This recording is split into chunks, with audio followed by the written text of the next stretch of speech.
Is my destiny predetermined? Is everything about my life already decided? Or am I creating my future? Is my future already decided by someone, or is it written by God, or decided by the movement of the stars? Or is my future being created by me?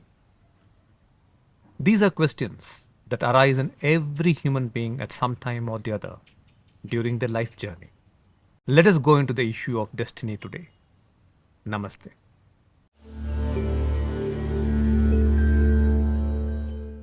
You are not a pawn in the chessboard of life to be used and disposed.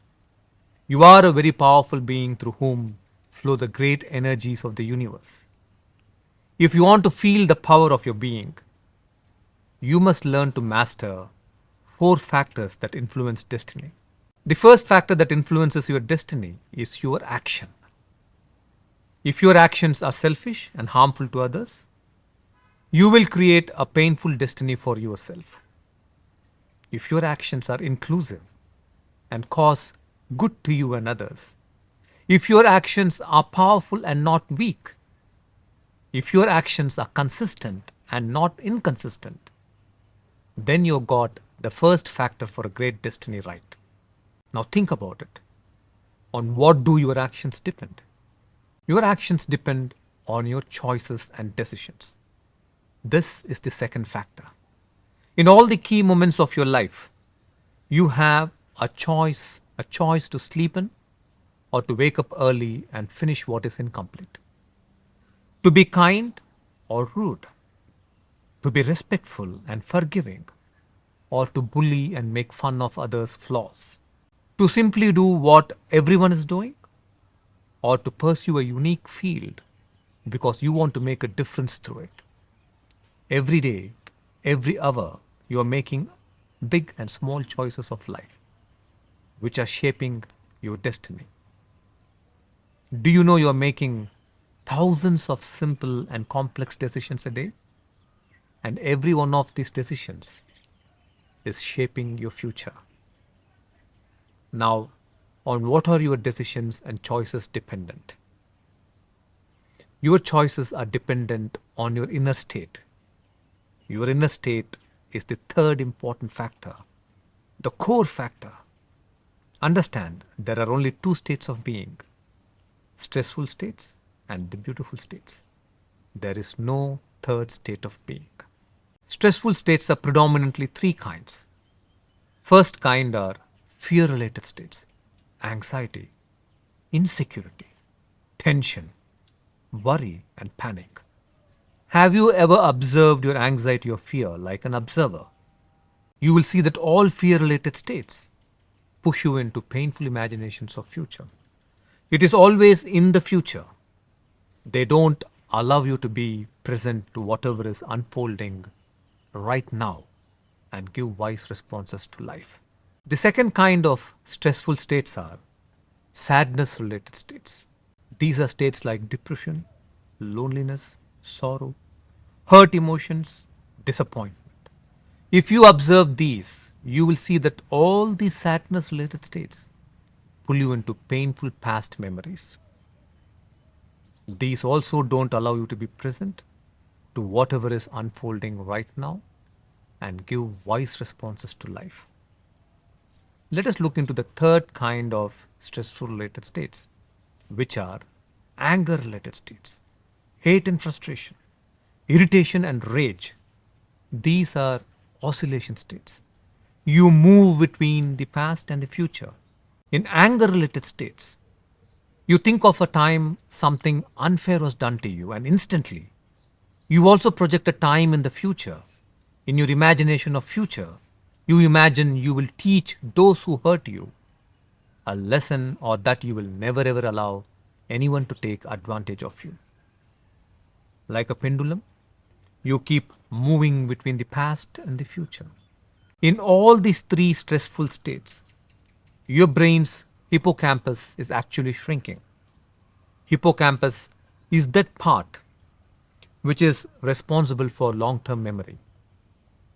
Have you not seen friends who tell you, I was brilliant until I was 15, and then I shifted to a new school which was stressful, and something went wrong. I am now an average student. I did extremely well until I had that heartbreak. After that, I am not able to regain my edge in my career. If you had begun to give in to stressful states at any point of time, you'd have become less intelligent, for sure, because your hippocampus would have shrunk. Now let us talk of beautiful states. Beautiful states are joy-related states like happiness, contentment, rapture, bliss, love-related states like passion, compassion, affection, kindness, gratitude, courage-related states like calm, confidence, faith, peace. Where do you think your mind is in all these states? Past or future? Obviously, the answer is in the present. It is only when the mind is not jumping like a monkey into the past and future can you be calm and confident or be present to someone and feel love and gratitude for them or be joyful. It is only in the present you are aware of whatever is unfolding right now and give wise responses to life. Now, coming back to choices. If you are in any of these three stressful states, your decision will be most unwise. If you live in a beautiful state, your choices and decisions will be wise and powerful. One of my important missions is to teach millions of young people to live in beautiful states, even if they are faced with the toughest of challenges. I want you to come from a great state, make wise choices, and act powerfully, consistently in the direction of your vision. What we have discussed so far would be half the recipe for a great destiny. Let us look to the fourth factor that determines your destiny, your samskaras. These are powerful forces. What happens in your mother's womb and early childhood are called early life samskaras. These form very deep impressions on your mind, but unfortunately, these memories are erased from conscious memory. Your samskaras exert their influence from the deeper layers of the unconscious mind.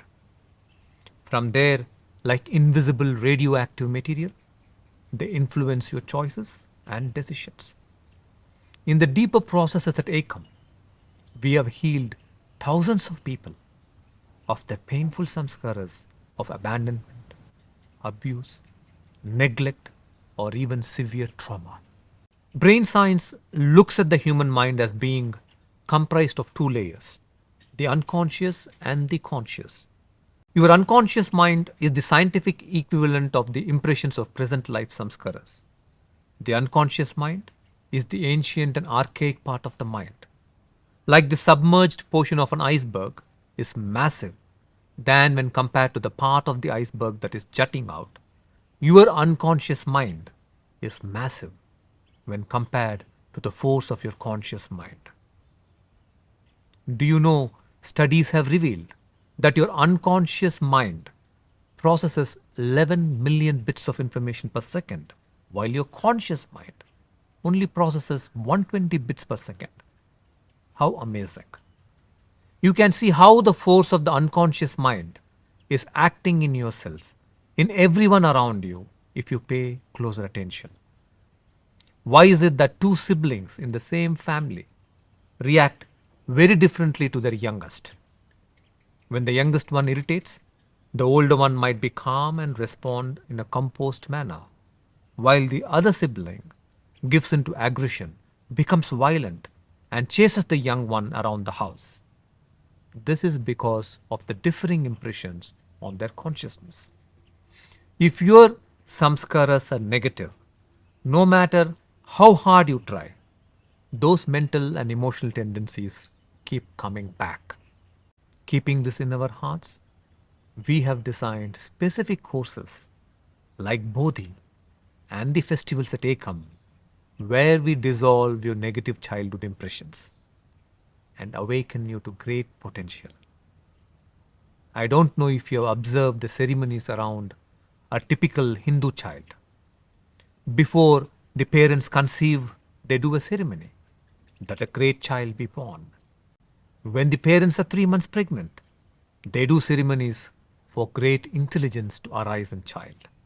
At 5 months or 7 months, another ceremony for great samskaras to flow. After birth, another ceremony. Naming is another ceremony. Beginning of education is another ceremony. So many ceremonies in childhood and virtually nothing after you become an adult, other than your marriage. Why? In the womb and after birth and into childhood, until about 9 years old, you are forming powerful samskaras or impressions in your mind. These ceremonies were the ancients' way of creating good samskaras. Pre-birth, birth, and childhood is the period when the foundation of your personality is laid. Of course, these ceremonies are only effective when done with wisdom and done with full knowing of the impact of the mantras. Not only India, every ancient spiritual civilization had these ceremonies, like the Native Americans, the Chinese, and the Egyptians. But the Hindu sages were champions at decoding consciousness. For clearing these negative samskaras, you need deep spiritual journeys. For those who are determined to set themselves free of these negative samskaras, there is always a path. If you don't work on each of these four factors, you will continue to do the same mistakes again and again and recreate the same painful destiny. If you work on these four factors and transform them, your destiny is reshaped.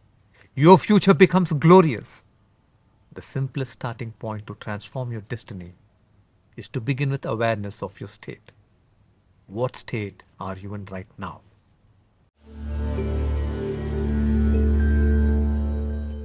Isn't it that the less passionate we are, the more we are into oneness? The right question will be the less ambitious you are. Ambition is driven by comparison, like the first question he was asking me. Ambition is driven by comparison and judgments. Passion is more driven from a beautiful state where you're truly connected to the vision and impacting people. So, passion and vision is a place where your self obsession is reduced to a large extent. Ambition is a place where your self obsession is very, very high. So, we are not talking about ambitious people not being successful or more successful, or passionate being people being more successful or less successful. What we are talking about is what is the state from which you're becoming successful. So, if it is passion and vision, your state is not self obsessive. If it is ambition, it is very self obsessive. That means on your path to success, you will not bother about hurting people, you will not bother about destroying systems, anything. All that will matter to you is your success. You will not bother about anything. That is ambition. It comes from a place of self obsession.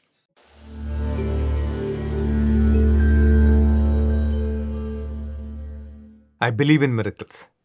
I believe in you creating miracles for yourself.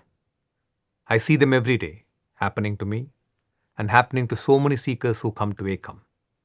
I believe every human being is capable of creating the miracle they need, the breakthroughs they need. And one of the key factors for creating this miracle, for creating a life studded with miracles and breakthroughs, is your state of consciousness. I cannot emphasize enough the power of your own consciousness in cutting through the obstacles in your life and manifesting the breakthroughs you envision. Namaste.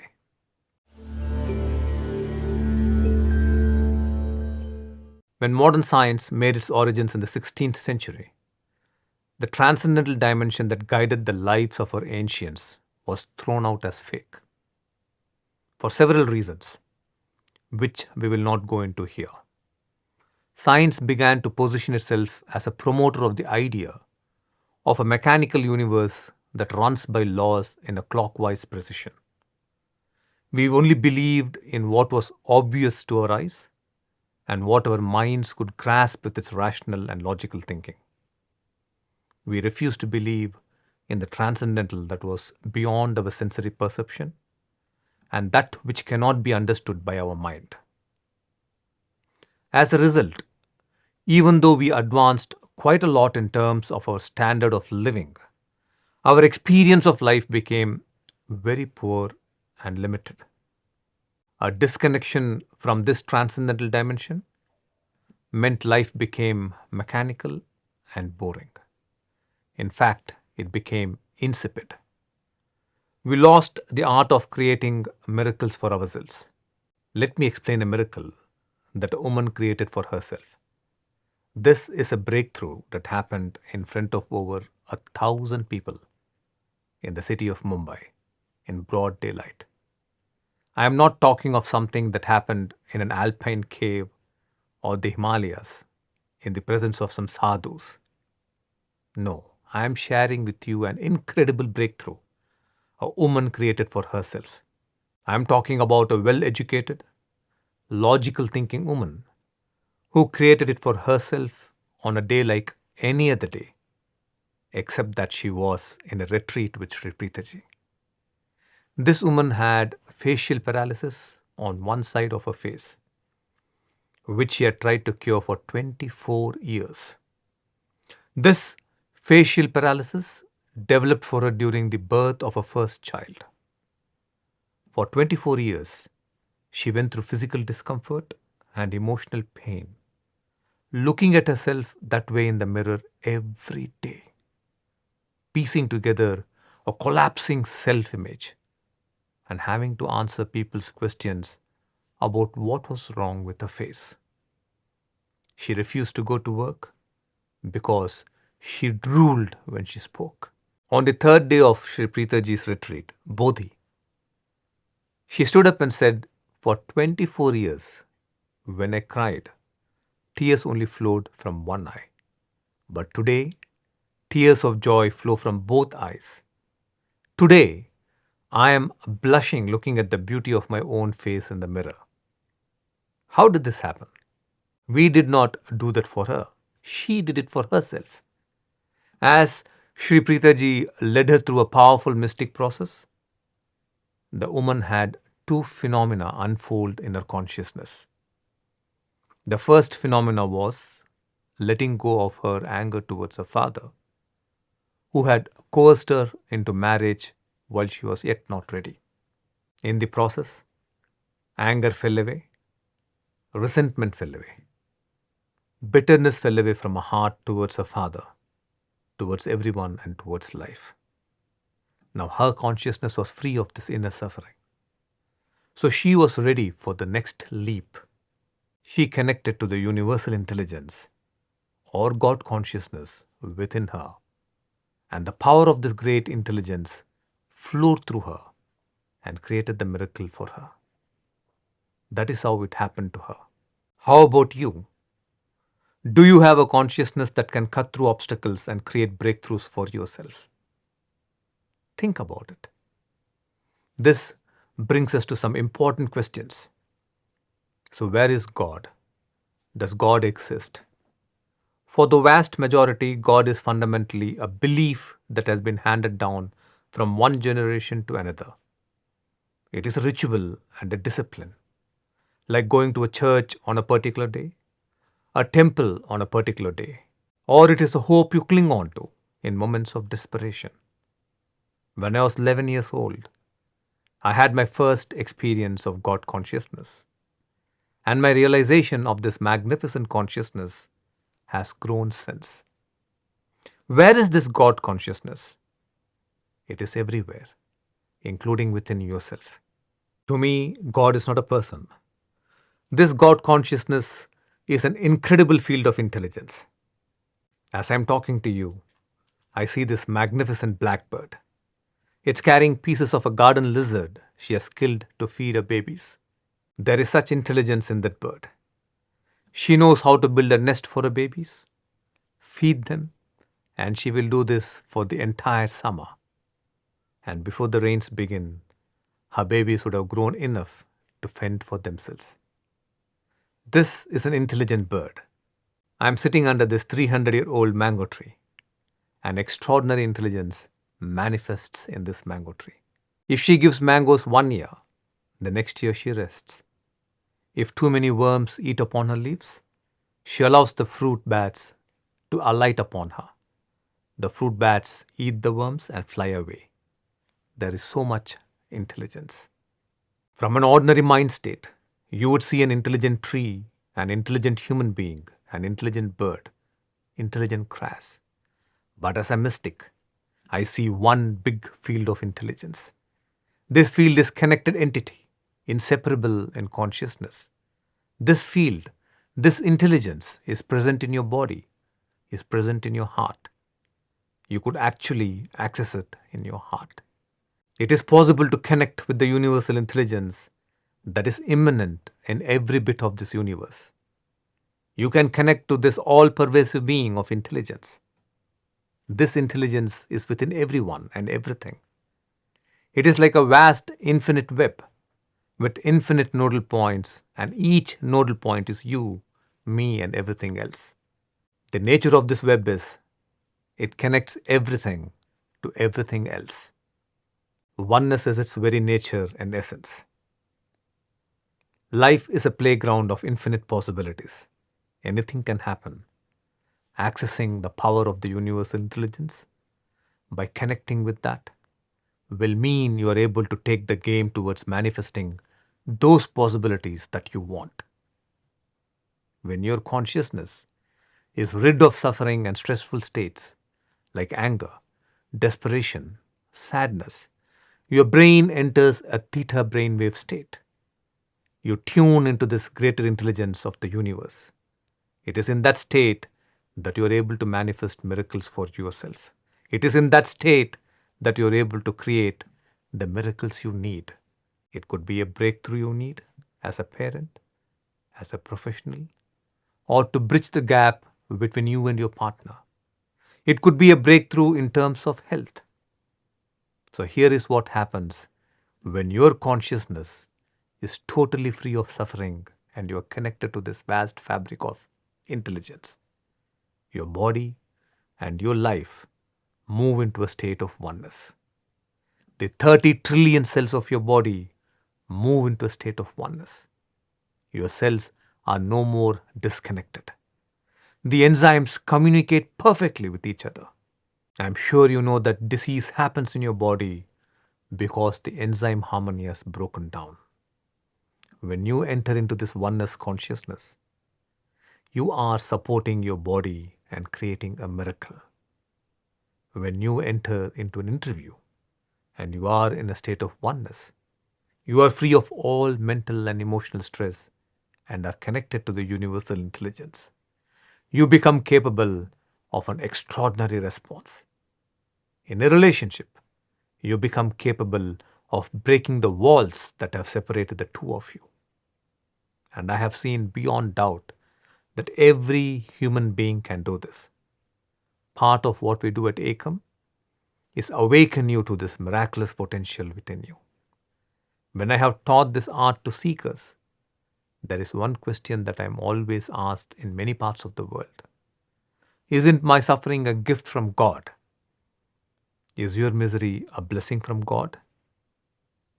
Everybody actually wants a miracle, a breakthrough, but religious conditioning has convinced them that misery is necessary. And only if I am miserable, I will think of God. And only if I am in misery, I will pray and God can bless me. What a bizarre understanding. If suffering is a blessing, then the world is sufficiently blessed already. Do you agree with me? Then why are you secretly longing for a breakthrough?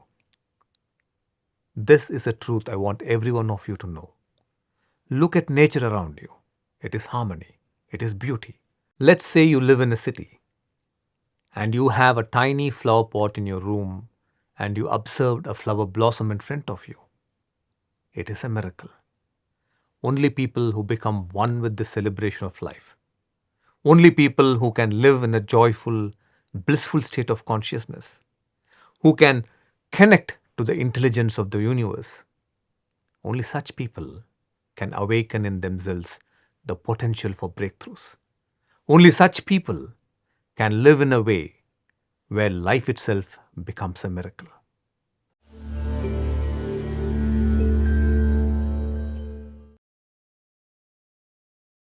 I started to meditate from a very young age. I have been meditating from the age of 11.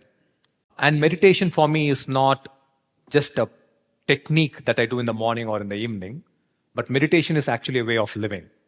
So, every one of you, as your brain changes, you actually start to meditate in your relationships, in your classroom, everything. What is meditation? Meditation is to be present to what is happening in front of you.